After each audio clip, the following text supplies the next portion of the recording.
No order, some chaos. All fun. JockWave.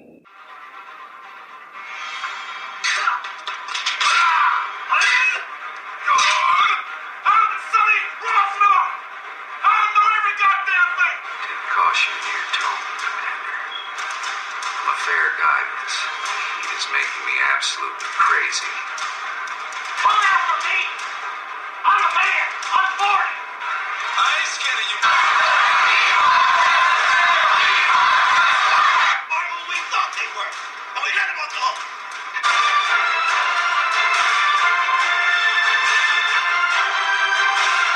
You can't have my cornbread, that's for damn sure.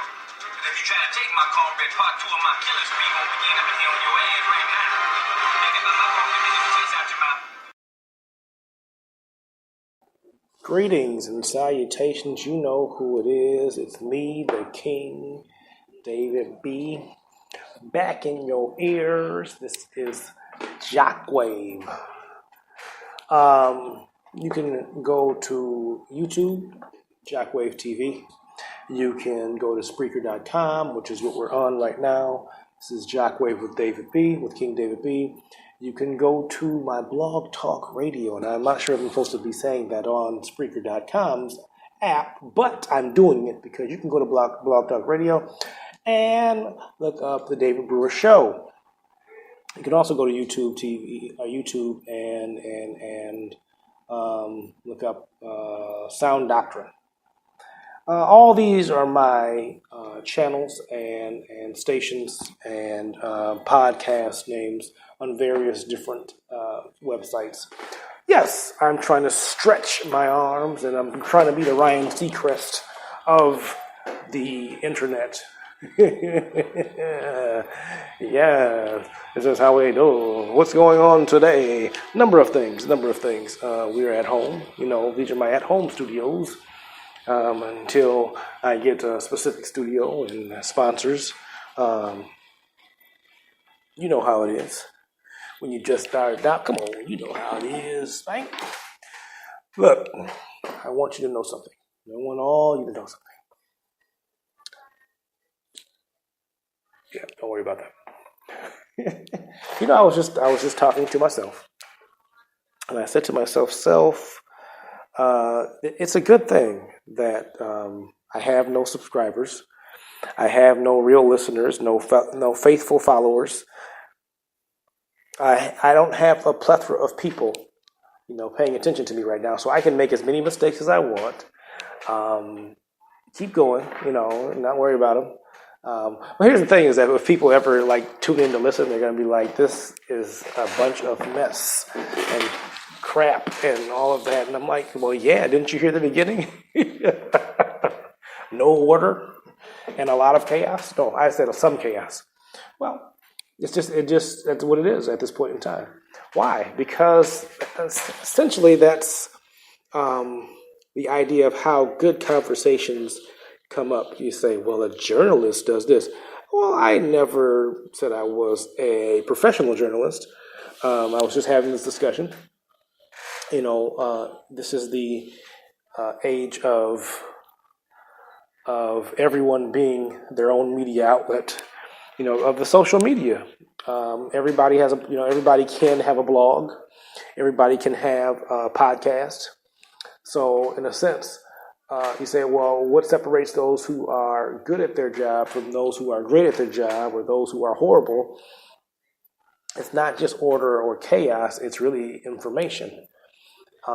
Breaking down information and delivering the information, preferably giving you the right information. Now, you have to weed through some of the stuff that sounds kind of like crap. I like to make jokes, I like to have fun, and I like to, kind of go against the grain, which is why I do things the way I do them. However, you're still going to get some crackerjack reporting. I'm just saying you're still going to get a very good understanding of the topics that I discuss. I'm the sports guy who talks about a lot more than just sports. That's what I do, and there's a lot going on there was a lot going on this weekend, to tell you the truth. Colin Kaepernick. I mean, let's start with him. Colin Kaepernick settled with the NFL at an undisclosed amount of money.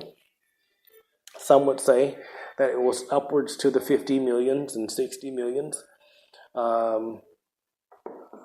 I think other people don't want it to be that much. You know, there's a lot of Colin Kaepernick haters out there. People who really didn't want to see him succeed at all. People who didn't want to see his platform or his kneeling succeed in the platform that he had in the NFL, kneeling to the national anthem to protest against a black brutality, police brutality against black people. There's people who didn't want to see that succeed. There's people who definitely didn't want to see him succeed in the NFL, quote unquote, the NFL owners, who seemed to have something against him because he kind of bucked their system and kind of, went against them. So, of course, this is what the lawsuit that he had against the NFL was all about, right? It was about the fact that they kind of have blacklisted him, blackballed him. You see how we use black in all these things because black is a negative in this country in the first place. We're still, in many ways, niggers in a lot of people's eyesights. We are considered less than in a lot of people's mindsets, no matter how much we gain, how intelligent we show that we are. No matter if we are inventors, innovators, doesn't make a difference. In many people's minds in this country, and how people spin it up for people out of the country internationally, black people are worthless pieces of crap. Dime a dozen, doesn't make a difference. Doesn't make a difference what we do. And that's the mindset of many people, and including many of NFL owners. Not all of them. I'm not going to say all of them, but many NFL owners have that old mentality that black is whack, and it is not. Black doesn't crack, and crack is whack. Now, if black doesn't crack and crack is whack, then understand black people is all that. No, but for real,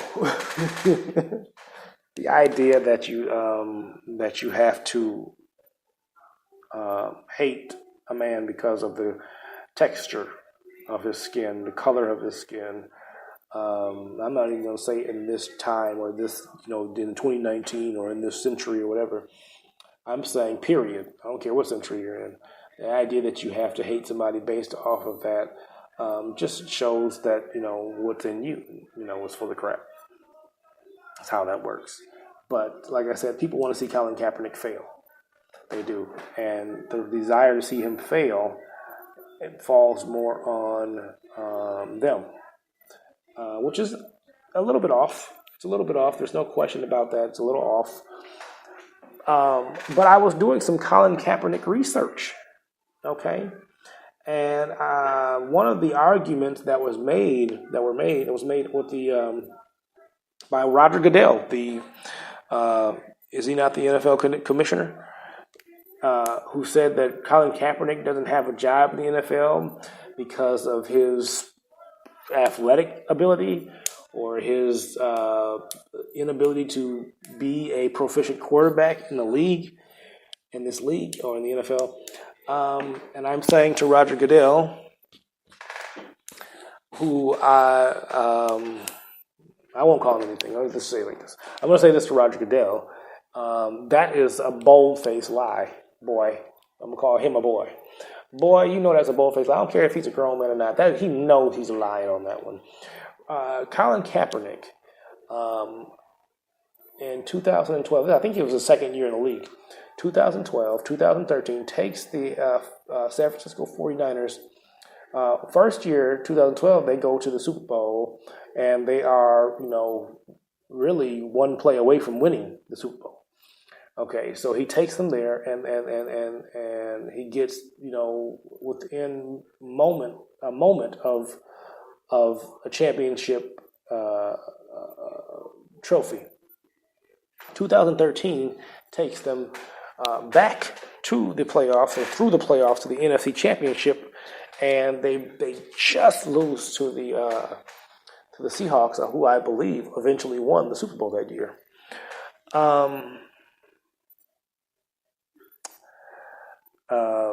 2014, he signed a contract extension, I believe.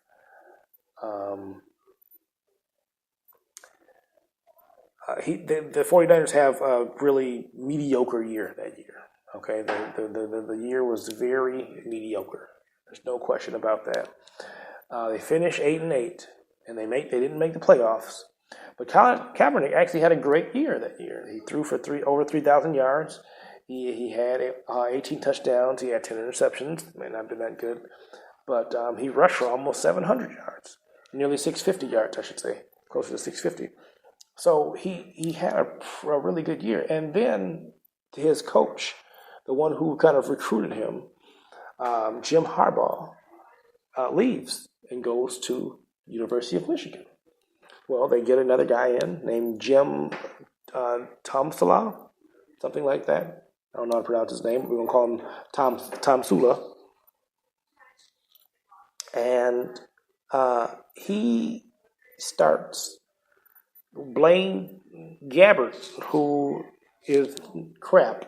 Can anybody tell me where Blaine Gabbert is as far as a starting quarterback now? I'll wait. Crickets. Yes. Blaine Gabbert. Wait, is Blaine Gabbert? Is that the guy that's in Jacksonville? Isn't that the guy in Jacksonville? That's a good question. That sounds like the same guy that's in Jacksonville. I'll look that up now while I'm talking. But either way it goes, Blaine Gabbert, not a known great quarterback at all, is he? No, thank you. The next season after that, I think that would be 2016. Chip Kelly is there. Is that right? Chip Kelly comes to the San Francisco 49ers. Blaine Gabbert is a starter. And I think after a few games, about 6 games or something like that, or 5 or 6 games, he decides to put in Colin Kaepernick. And, I think he kind of breaks it. I don't know if he breaks a record, but he definitely ties some records with some notable quarterbacks, running quarterbacks, where he becomes one of the few quarterbacks in NFL history to record at least 3 passing touchdowns and 100 yards in a rushing game, and 100 yards of rushing in the game. So he had a pretty decent stay, if you will, with the San Francisco 49ers. He didn't then, when it came to 2017, when he started the kneeling, and 2018, where he was, I don't believe, on a roster at all, or 2019, 2017, 2018, 2019. He then becomes kind of the black sheep of the NFL. Why? Because he stood against the NFL. He said, "I'm not going to compromise my beliefs or my principles. I'm going to kneel, and you should still give me a job." He's still an NFL quarterback. The idea that now, fast forward to the settlement and to the lawsuit, the settlement. So he sues the NFL for keeping him, for conspiring to keep him out of the league, keep him out of playing football in the NFL, which he did at a very high level, did well at a very high level. No reason why any team, and I would say outside of the Patriots and probably the Green Bay Packers, there's 32 teams in the NFL. Okay, 32 teams in the NFL. You have the Patriots, the Packers, the Saints, the Rams, and the Chiefs.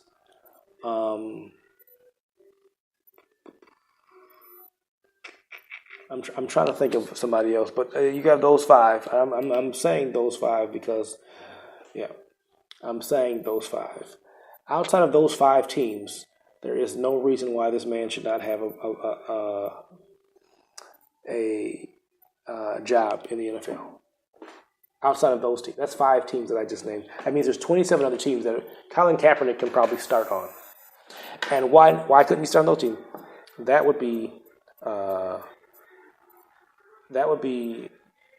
the Patriots, who have Tom Brady, the Packers, who have Aaron Rodgers, the Saints, who have Drew Brees, the Rams, who have, what's his name, Jared Goff, and the Chiefs, who have Patrick Mahomes. Outside of those five teams, the other 27 teams could use a very good quarterback. Now, Cam Newton is good too, so I can't take anything away from him. That's what he's with the Carolina Panthers. But I think that Colin Kaepernick can start on 20 of the 32 teams in the league. 20 of the 32 teams in the league could use an experienced, Super Bowl played quarterback who hasn't received any damage in the past couple weeks. He can start. Okay, you have a hard time convincing me that this man can't start on 20 football teams. If you've seen some of these rosters, I don't even want to read the rosters off because it's pointless to read it. You dig? It's pointless to read it. This is JockWave with King David B. It is pointless to read the rosters, to go over the starting quarterbacks and backup quarterbacks for the teams in this NFL that Colin Kaepernick can start on. To say that the man has no doesn't have the ability to play, I would say Roger Goodell doesn't have the ability to commission. That means he shouldn't be the leader of that. Because if Colin Kaepernick doesn't have the ability to play as a starting quarterback in the league, then Roger Goodell doesn't have the ability to be a commissioner. He sucks as a commissioner. I would say that. Let's agree to agree on that one. But so he received a settlement. People don't know what it was because they have a disclosure agreement, so they don't know what it's worth. They're saying he sold out. Some people are saying he sold out. And I would say no, he did what he was supposed to do. I think I was listening to D.L. Hughley this morning when he was talking about the fact that he did what he was supposed to do. He's an NFL quarterback. He wants to play football. You know, his ultimate desire, he's doing what he loved to do. He was playing in a place where he loved to play. And then he was standing up for what he believed in, his principles. So you can't knock that he's doing, you know, and that he still desires to be an NFL quarterback. And he still has the ability to play at that level. So, is he a sellout? Not at all. If you think he's one, then you are. That's how that goes. Truth be told. All right, thank you very much. Colin Kaepernick, I hope you get a job this season, next season. I definitely hope you get a job next season. You deserve it. I think that you will be a wonderful addition to the right system. The right system, he's going to be a wonderful addition. There's no question about it. You know, he might come in as a backup. You know, I don't know. You know, I heard them talk about the Panthers. I don't know if he's going to, you know, maybe Seattle. But like I said, I think he can come in and start for some teams.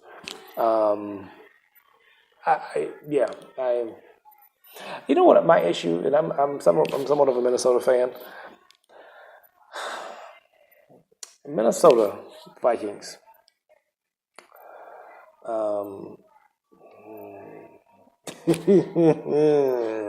Yeah. Yeah. You know, the Minnesota Vikings sometimes they don't want somebody who's really that, I would say, in their eyes, controversial. But I honestly believe the Minnesota Vikings could use a quarterback like Colin Kaepernick who's can scramble, who can take off, he can use his feet, and he actually has a decent arm. I'd say that the Minnesota kind of failed last season picking up Kirk Cousins. He was not a money pickup. You know, he was not money. That just you say, well, you say that now. Like I said that then. Case Keenum and Kirk Cousins were the same. They're the same quarterback. There was no reason to get rid of who you had. And in fact, Case Keenum, like I said, had knowledge of the playbook. He knew the playbook. The players knew him. There was chemistry, and I believe that Minnesota kind of jacked up that chemistry that was once there. I digress. Let's talk about the NBA for a second. We just got done with the All-Star game. So All-Star weekend's over. I hear a lot of talks about James Harden being better than LeBron. I heard Kobe Bryant speak on James Harden not being able to win probably an NBA championship because of I forget what Kobe Bryant said, but I kind of agree with Kobe Bryant. I don't even have to hear what he said, but I agree that I doubt if James Harden's going to win a championship as the leader of a team, as the main guy of a team. I have a hard time believing that. James Harden was on the Thunder team with Westbrook and Durant, and they lost to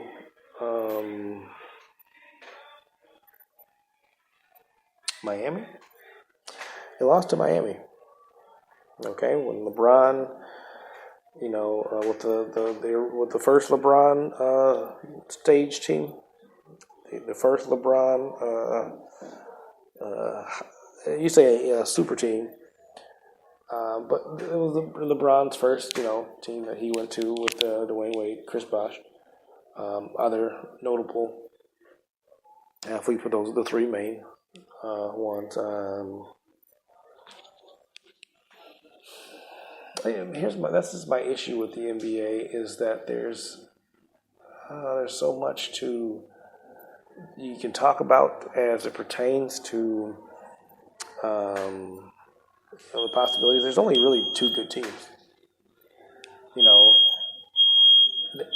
Two good teams. That would be the Golden State Warriors, and for what it's worth, whatever team LeBron has been playing on, that's who's been the two good teams recently. So the NBA is. Excuse me. Shouldn't do that on air. The NBA's lackluster performances, I think, and inability to field, I would say, good basketball over more than just maybe two teams or three teams, to me is the reason why I've kind of slowed down watching it.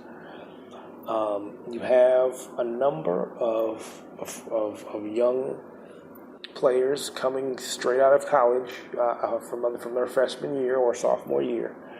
I think that it's become more of a high school.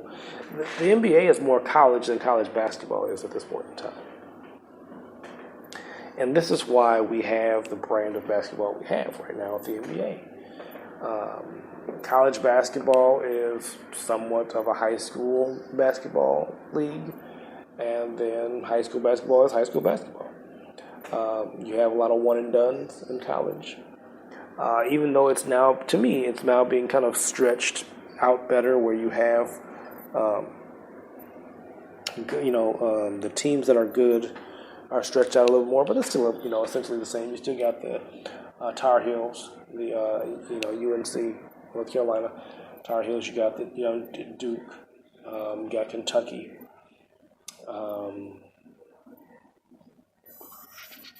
I'm trying to think, is there any, those are the three main, Duke, Kentucky, and North Carolina are still the three main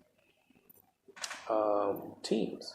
Now, back in the 90s, early 2000s, you had UConn, you had Michigan State,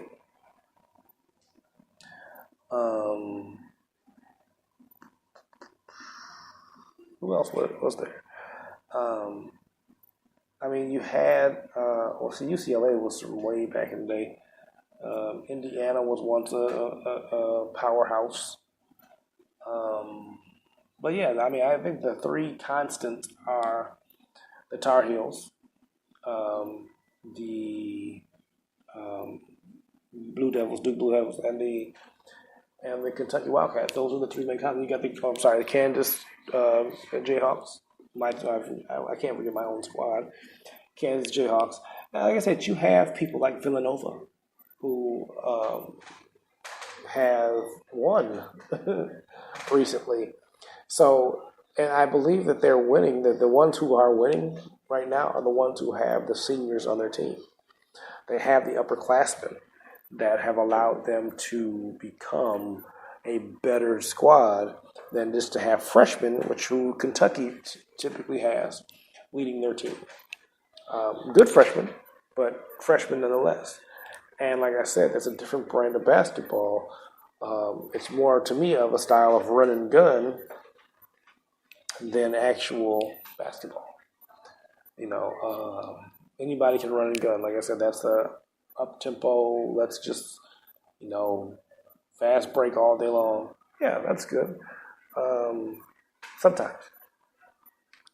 But I can tell you that the all-star games don't garner a lot of attention because, that's all they do there. There's no defense and there's a lot of, shooting. That's not fun, at all. It's really not. You want to see some defense. I don't care. People watch the NFL want to see defense. Even though they want to see score, they still like to see defense. But in the NBA, it's almost worse because if all you see is offense, it's really boring. No question about that. None whatsoever. So the NBA just has to change, I think, some essential rules to get their, I would say, for the draft to change. As far as having all these young players, we have to change some things there, and then I think they need to change some of the play calls, some of the penalties that they have in basketball. They have to change some of those things and let these guys play a little bit more. They have to let it go a little more. People got to stop. I realize it's an investment. And these people are, we're paying these people these high salaries, and look, they gotta let them play. You guys gotta let them guys play a little bit. Let them play a little more, and you'll get a better brand of basketball. There's no question in my mind. I love the NBA, man. I used to love it more. It used to be so much worth my time, and now it's not. To me, it's not as much as it once was worth my time. Which is why we're having these debates about who's the greatest and who's not the greatest, and who can do this and who cannot do this. The reason why we're having a lot of those talks is because because the NBA is not the brand of the NBA is a lackluster league. Am I saying it right? It's lacking a lot of its pop that it once had because you don't have really good competition anymore. It's just the level of competition has gotten just increasingly worse, and it's still there. It's still getting worse until something changes, and I'm waiting for those changes to come. Oh, Change gonna come. It's been a long, long time coming, but I know change gonna come. This is JockWave, and I am King David B. Now, I was reading Facebook today, okay? And on Facebook today, a number of things. I was reading Facebook. I read, the news. Went by a few things, but one thing that stood out to me was a list that somebody had made saying what money can't buy, the things money can't buy, and it has a top 10 of things money can't buy. It says manners, it says morals, respect, character, common sense, trust, patience, class, integrity, 10, love.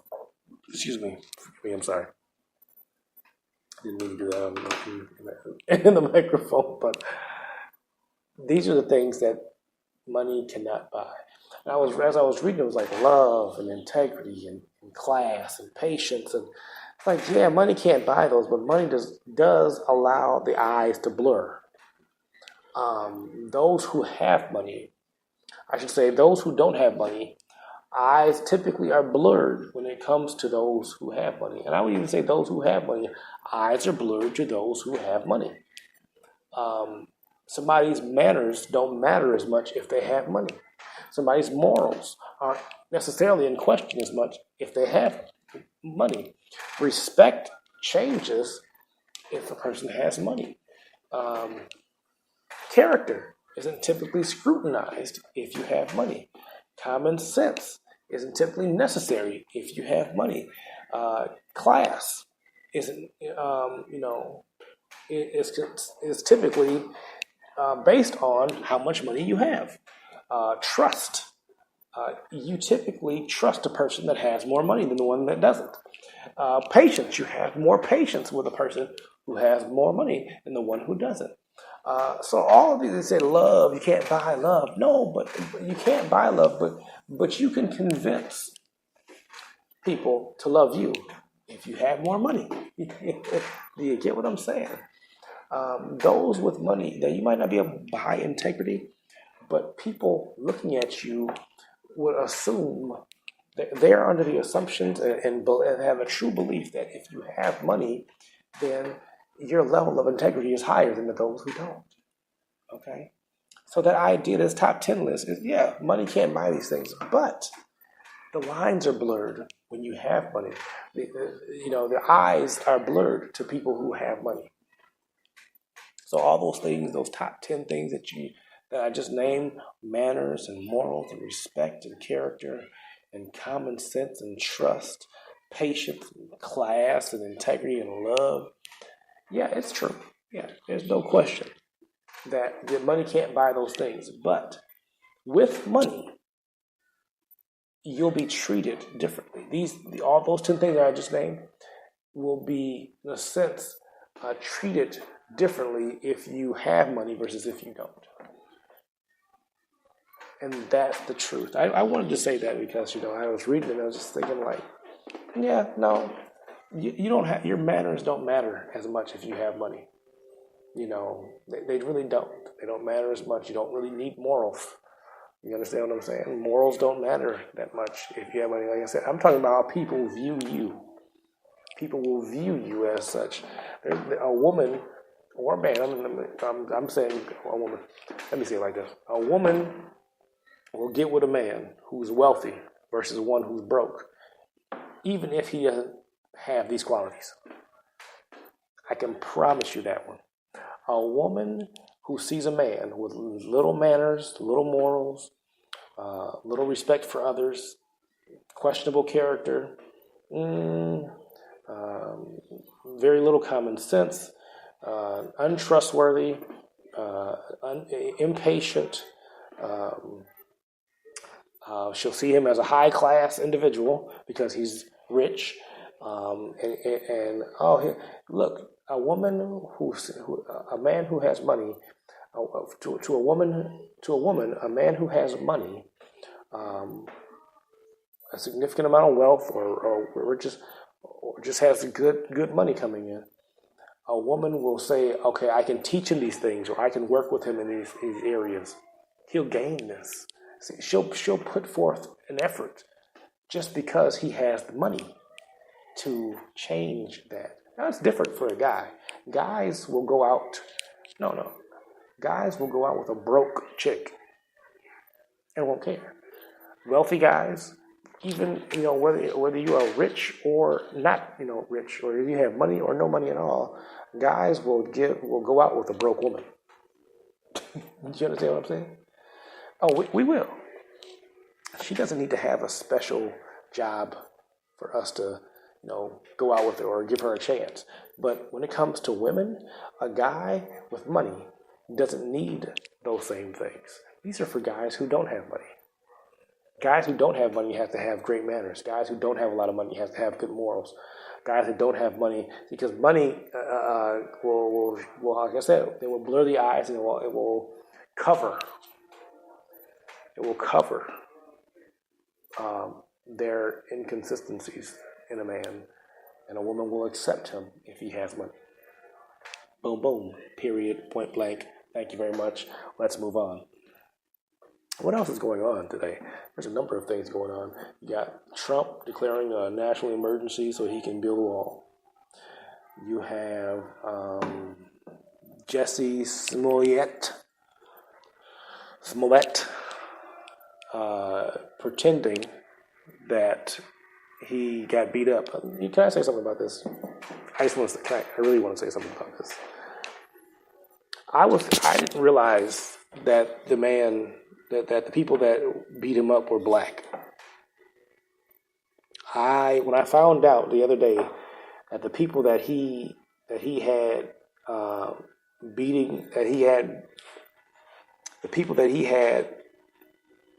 to beat him up were black. I didn't realize that. I didn't realize that they arrested 2 black men. When I seen that the other day, these people are black. I thought you said they called him nigger. I thought you said they called him, I forget what was it, fag or something? These so-called slurs.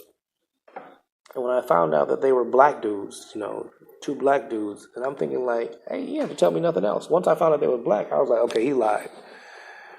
Ain't no black dude attack you and call you nigger at the same time.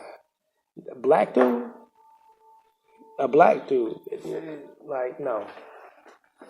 no. 2 black dudes at that. That was the motivation that you was black, maybe because you was light skinned.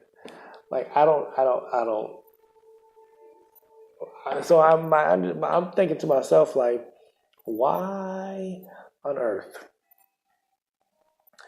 would this, let's say wealthy, I don't know if how wealthy he is, but let's say he's doing better than most, who's getting a steady paycheck from a show that is a popular show on television. Why on earth would he need to stage this type of thing? You know how we talk about, people that have these cries for help. Okay, so this has to have been a cry for help. Excuse me. But what is he crying for help for, is the question. I'm going to put on my psychologist hat, I see this as a cry for help. I don't know what it is. I'd have to do some research to get a little further deep about it. What he has going on in his life, or what he had going on in his life. Is he breaking up with somebody? Did he lose a family member? What's going on in his life? Does he have a drug habit?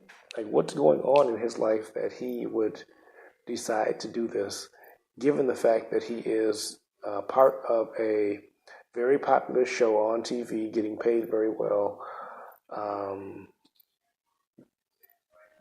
I'm missing why he would choose to do that. And yes, they say, does it matter? Well, it does matter to the sense if you want to help him.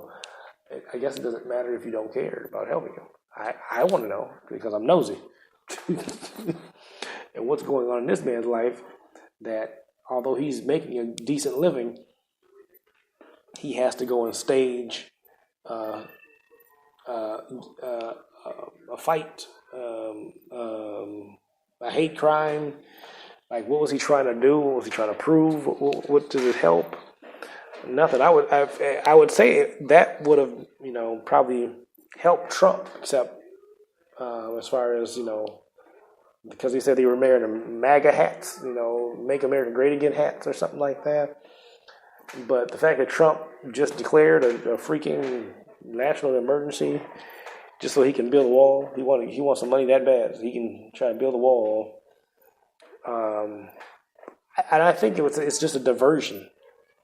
I really see this whole wall thing as a diversion.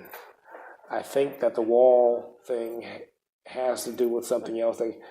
I've watched 24 before, and there was a crooked president on 24, Charles Logan, and that's who Donald Trump reminds me of. Charles Logan. I believe he's doing a very good job at pulling the wool over people's eyes. And I think it has to do with the fact that he has money. I think that his money and his celebrity has blinded people.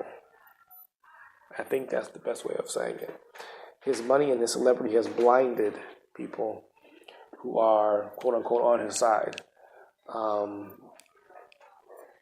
But that's why I say, money can't buy you these things, but it can make those who are viewing you think you have them.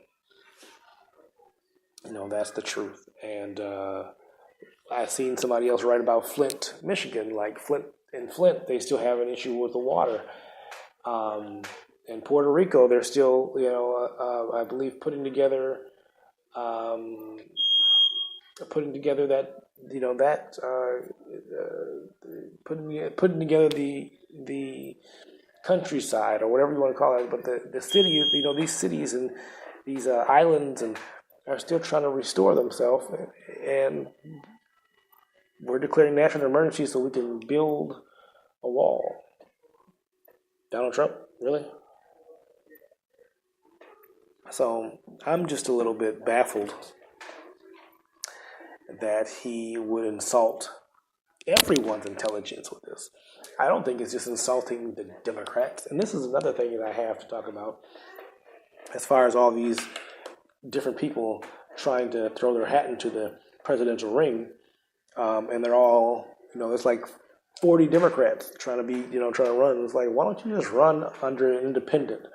Why don't you just run as, something, other than a Democrat? You don't have to be a Democrat to run against, we can have, many candidates, can't we? How many candidates can we have? We can have more than 2 candidates, right? Or more than 3 candidates, right? Can we? I think having this many people sign up to do this is kind of detrimental to what you're trying to do. If we're trying to get Donald Trump out of office, if that's the thing, we think that he's going to be there and run again and make it again.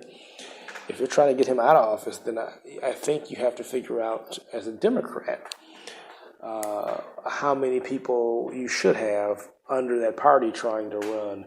I think that's way too many people right now, and I'm sure it's going to shrink, but it's just way too many people throwing their hat into the ring as a Democrat. I think it's pointless. I think it's going to do more harm than good, because it's going to wind up causing some infighting. So, anything else today? Certainly there's some other things to talk about today, but that's all I have for now. I thank you and I appreciate you for joining me on this lovely day. Remember, this is JockWave. I am King David B.